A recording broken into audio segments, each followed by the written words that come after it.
est écrivain comme moi, il faut savoir être à l'affût de toute la beauté du monde. Savoir la capturer dans ses pages pour la sublimer. Oh, combien il était seul, assis sur le trottoir, regrettant indéfiniment ce dernier pari qui le laissa démuni. Le grattement du stylo sur l'accord de divorce résonnait encore dans son esprit. Eh les gars, il y a une bonne boîte là-bas. Eh,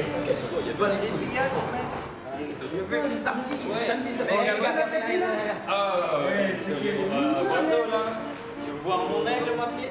Il sifflait plus doucement que les autres, c'est ce qui attira son attention. Les yeux de la jeune femme trouvèrent ceux de l'homme en un instant, fuyant les regards lubriques. Les deux perles bleues remplies d'incertitude la réconfortèrent aussitôt. Son corps tout entier se sentit électrisé, et il lui sembla qu'elle retrouvait une part d'elle-même oubliée depuis longtemps.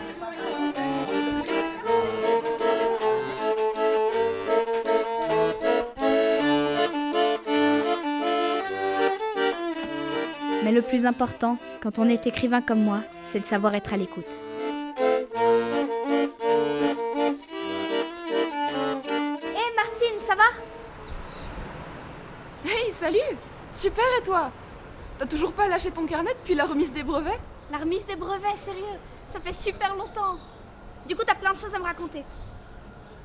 Raconte-moi tout. Des problèmes, des soucis, des angoisses.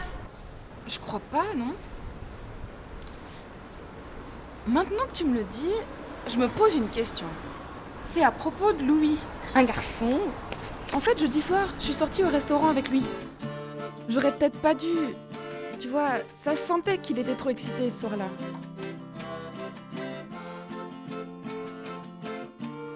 Mais bon, ça m'arrangeait de pas cuisiner, même si ça coûte un peu plus cher. Attends, c'est pas lui qui paye quand vous sortez au restaurant? Bien sûr que non, il a pas d'argent. Ok. Mais ça va, il a jamais trop faim. Du coup, on a commandé qu'une seule assiette de spaghettis. Ok, je crois que je commence à saisir le truc. Alors on a commencé à manger, et tout à coup...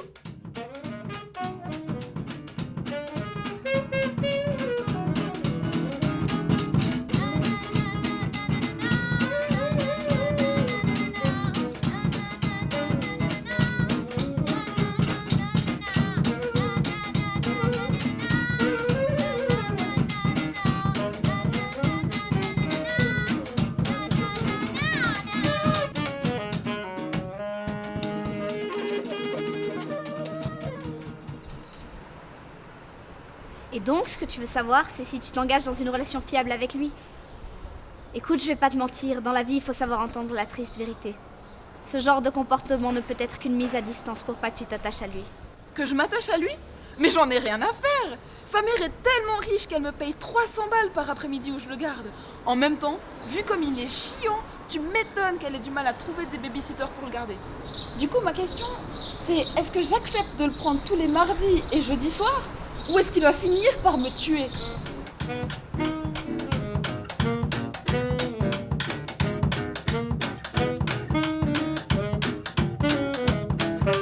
Oui, bon, il faut être à l'écoute.